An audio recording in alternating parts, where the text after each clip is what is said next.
जुलमीच्या जागेमध्ये सोलापुरातील प्रतिष्ठान मंडळींनी आव्हान केल्यानुसार ज्या 788 नागरिकांनी जुलमी जागेचे पैसे भरले होते, काही स्वार्थी लोकांमध्ये ते पैसे जप्त झाले. अनेक अडचणी करून 10 वर्ष संघर्ष लढा देत मी न्यायालयात जागा मिळाल्यानंतर सर्व लोकांची चिठ्ठीचं वाटप केली. त्यातील 500-600 लोक घेऊन राहतात. फक्त 122 लोकांना जागेवर दिलेलं असल्यामुळे देणं होत नाही. पण त्यातील काही लोकांनी फक्त जुलमीची जागा वांद्यात आहे, ट्रस्ट आहे, त्याचा कुठलाही संबंध नसून जुलमीची जागा हे हायकोर्टाने उमाच्या नावावर केलेलं आहे. सिटी होतं उमाच्या नावावर जागा आहे.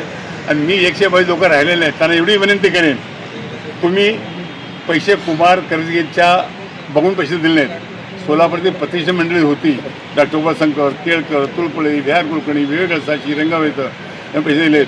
आणि त्यांना मी वचन दिलं होतं की या लोकांना एक तर त्यांचा पैसा परत देईन, अथवा त्यांना जागा देईन.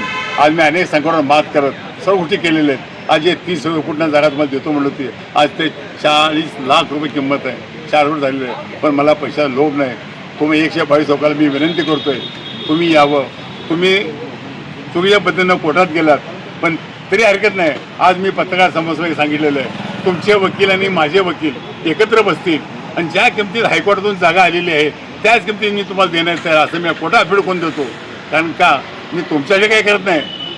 मी ज्या प्रत्येक व्यक्तींनी मला साथ दिली, माझ्यापाठी खंबीरपणे उभारले आणि त्या माझ्या केलेल्या कार्यामुळे मला जे अमेरिकन डॉक्टरेट पदवी दिली, एक भारताच्या अशा व्यक्तीला दिलेलं स्वविचार, त्यामुळं त्या लोकांसाठी त्यांना वचन दिलं आहे ते वचन पूर्ण करण्यासाठी मी तुम्हाला जागा देतोय. पण मार्चपर्यंत तुम्ही नाही आलात, मी एक म्हणणार मी आता वाट पाहिली ते तुमच्या मार्चपर्यंत तुम्ही न आल्यात तर ती जागा मी माझ्या कामगारांच्या हिशोबाजवळ तुमचे पैसे मी कोर्टात भरलेले आहेत आणि ही जागा मी माझ्या काही कामगारांच्या माणसाला त्यांना फुकट देऊन टाकणार आहे. पुन्हा समोर तुमच्यावर माझा संबंध राहणार नाही.